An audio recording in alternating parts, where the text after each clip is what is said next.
have Love Thy Body, and it's a fantastic book. I've read the book, and I have underlining all over it. I've written notes everywhere. It's a phenomenal book, and I have to say, when I first saw it, I thought it was simply you were talking about transgenderism, and then when I got into it, I was surprised. I thought, well, wait a minute, she's starting with just the humanization and personhood and the body and the connection to it.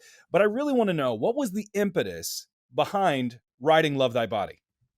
Well, since we've talked about Labri, um, the impetus was the one of the main themes Francis Schaeffer uh, spoke about again and again was the division in the concept of truth.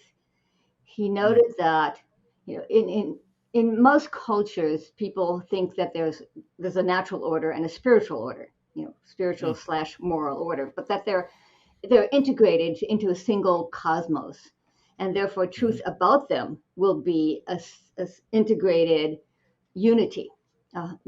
Truth is an integrated unity. But in Western culture, after the rise of modern science, many people began to say, no, no, the only reliable knowledge we have is of science, empirical facts, what can be mm, tested in the laboratory. But what did that mean then for things that were not necessarily knowable directly by scientific methods, like morality and theology, and even mhm, things like beauty, truth, goodness, and beauty? mhm, Um, in essence, truth was split apart so that Schaeffer used to use the metaphor of two stories in a building. So, in the lowest story is science and reason and testable truths.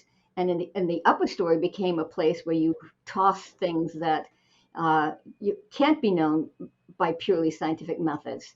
And so that became sort of an attic where you would toss mm, things like religion and morality and theology. And so this was a split view of truth, and it was important for Schaeffer because it's the main reason, it's the main strategy that secularists use to discredit Christianity, because they say, no, well, that belongs in the upper story. So that's just your personal preference. That's just what goes out of your experience. That's what helps you get through the night. And he had to help people to see. I mean, he's an apologist himself and an evangelist, and he had to help people see that that is the main barrier to communicating Christian truth today, because people no longer have that view of truth. They don't have a biblical view of truth. They have this split view of truth. And so people unreflectively, you know, without even realizing that they're doing it, if you talk to them about Christian truth, they toss it in the upper story and think you're only talking about your personal preference, what's meaningful to you. They don't even hear it as an objective truth claim. And so you almost have to uh, take a two-step process. Schaeffer used to call it pre-evangelism. You almost have to, well, I'll make it personal. When I went to Labri, I had to take this two-step process because I was such a relativist and skeptic. I had to first be persuaded that there was such a thing as objective truth before I could even consider whether Christianity was that objective truth. And that's the impact of this split view of truth. In secular academia, it's called the fact value split. And mm. Schaeffer didn't use that term, but in my earlier book, Total Truth, I said, hey guys, Schaeffer used this, little upper story, lower story metaphor. You know what he's talking about? He's talking about what we already know in secular academia as the fact value split. And then people said, oh, that's what he meant.